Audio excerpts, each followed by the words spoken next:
બીજો પ્રશ્ન છે કે 1919નો જે ગવર્મેન્ટ ઓફ ઇન્ડિયા એક્ટ આવેલો હતો પ્રથમવાર, તો એનામાં નીચેનામાંથી કઈ જોગવાઈ હતી એ કહેવાની છે. 3 જોગવાઈ આપેલી છે કે વાયસરોયની એક્ઝિક્યુટિવ કાઉન્સિલ, વાયસરોયની જે કારોબારી સમિતિ હતી એની અંદર ભારતીય લોકોનું એસોસિએશન થયું હતું. તો બરાબર, એ બિલકુલ સાચી વાત છે. 1919ના કાયદાની અંદર એવું કીધેલું હતું કે વાયસરોયની જે એક્ઝિક્યુટિવ કાઉન્સિલ EC કારોબારી સમિતિ જે છે એની અંદર 6 સભ્ય હોય છે.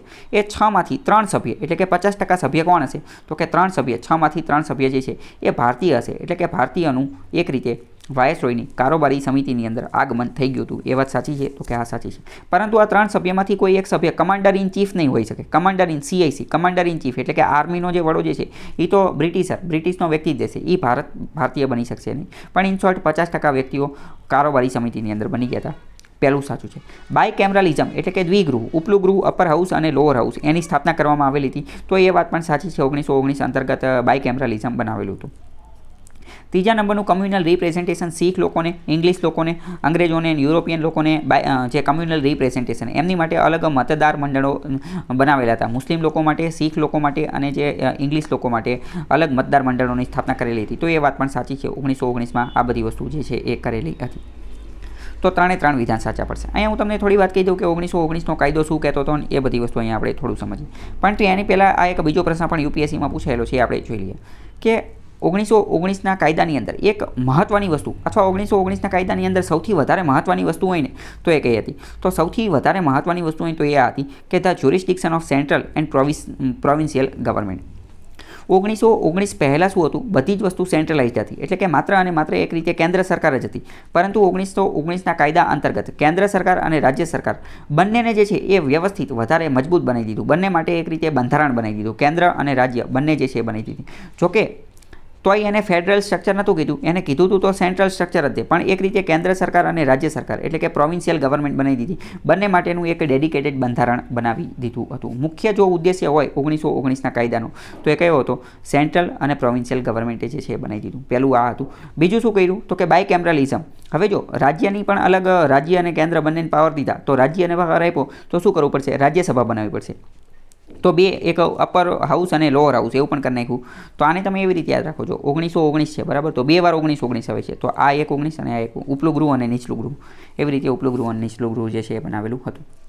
બીજી વાત કરીએ અહીંયા તમે સમજો. બીજી આની અંદર શું જોગવાઈ હતી? તો કે કેન્દ્ર સરકાર અને રાજ્ય સરકાર બંને માટેનું બંધારણ બનાવ્યું. તો એમને એ પણ કીધું કે હવે જે આ પ્રોવિન્સ રાજ્ય જે છે, નાના નાના રજવાડા પ્રોવિન્સ જે છે એ પોતાનું બજેટ પણ બનાવી શકશે, પોતાનું બજેટ જે છે એ પણ પાસ કરી શકશે. તો આ જે છે એ પણ 1919ના કાયદાની જ જોગવાઈ હતી.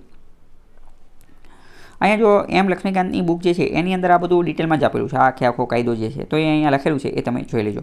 પણ મેઇન મેં તમને કીધું કે એનું મેઇન ફીચર શું હતું કે કેન્દ્રનો કંટ્રોલ જે છે એ રિલેક્સ કરી દીધેલો હતો, ઓછો કરી દીધેલો હતો. પ્રોવિન્સને એક રીતે થોડી ઘણી શું કરેલી હતી? સ્વતંત્રતા આપેલી હતી. પ્રોવિન્સ માટેના અલગ અલગ સબ્જેક્ટ જે છે એ પણ રજૂ કરેલા હતા કે અમુક સબ્જેક્ટ જે છે બે યાદી બહાર પાડેલી હતી. એક તો સેન્ટ્રલ લિસ્ટ અને એક પ્રોવિન્શિયલ લિસ્ટ 1919ની અંદર.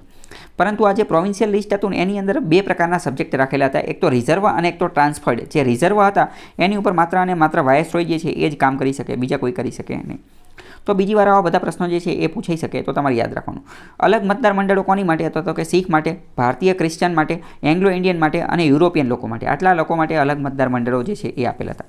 અને પ્રથમવાર આ મેં તમને કીધું ને કે એક બાયકેમરલિઝમ, ઉપલું ગૃહ અને નીચલું ગૃહ એવા 2 બનાવેલા હતા. તો આની અંદર બધા સભ્યોને ક્યાંથી લાવવામાં આવશે? તો બધા સભ્યો જે છે એ ચૂંટાઈને આવશે. ત્યાંના જે સભ્યો કેવા આવશે? ચૂંટાઈને આવશે. તો જે ચૂંટાયેલા લોકો હશે તો એક રીતે પ્રથમવાર ચૂંટણીનું આયોજન પણ કરેલું હતું. પ્રથમવાર ભારતીય લોકોને મત આપવાની વાત પણ કીધેલી હતી કે મત આપશે બધા લોકો, ભારતીય લોકો, અને એમાંથી જે ચૂંટાશે ને એ ઉપલા ગૃહ અને નીચલા ગૃહની અંદર બેસશે.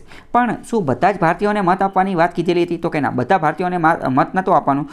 મત કોણ આપી શકશે? તો કે જેની પાસે વધારે પ્રોપર્ટી હશે, જે ટેક્સ ભરતું હશે અને જેની પાસે થોડું ઘણું એજ્યુકેશન હશે એ જ મત આપી શકશે. પ્રશ્ન એ પણ પૂછાઈ જશે કે વિધાનમાં કહી જશે 1919ની ચૂંટણીની અંદર 1919ના કાયદા અંતર્ગત જે ચૂંટણી કરેલી હતી એમાં બધા જ લોકોને, બધા જ ભારતીયોને મત આપવાનો અધિકાર હતો. તો ખોટી વાત. અથવા પૂછાઈ જશે કે કોના આધારે મત નક્કી કરેલું હતું? તો કે પ્રોપર્ટી, ટેક્સ અને એજ્યુકેશનના આધારે જે છે એ નક્કી કરેલું હતું.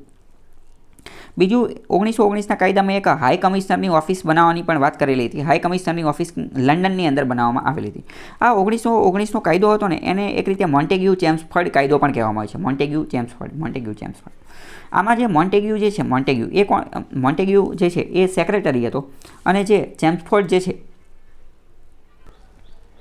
એ સચિવ હતો, એક સેક્રેટરી હતો અને બીજો જે ચેમ્સફોર્ડ જે છે એ વાઇસરોય હતો. એક સેક્રેટરી એટલે કે સચિવ અને બીજો જે છે એ વાઇસરોય હતો. આને કેવી રીતે યાદ રાખવાનું એ હું તમને કહી દઉં. જો મોન્ટેગ્યુ ચેમ્સફોર્ડ એટલે કે MC, આમાંથી પહેલો જે મોન્ટેગ્યુ જે છે એ સેક્રેટરી હતો અને જે ચેમ્સફોર્ડ જે છે એ વાઇસરોય હતો. તો એસ પહેલાં એસ આવશે પછી વી આવશે અને ABCDમાં તે એસ પહેલાં આવે છે અને વી પછી આવે છે. તો MC, એમની નીચે મોન્ટેગ્યુ તો કે સેક્રેટરી, ચેમ્સફોર્ડ તો કે વી એટલે કે વાઇસરોય. કારણ કે નાની પરીક્ષામાં તો આવા પ્રશ્ન પણ પૂછતા હોય છે. તો એના બીજા કયા ફીચર હતા ને એ બધું અહીંયા આપેલું છે, તમે એકવાર પોઝ કરી અને જોઈ શકો છો.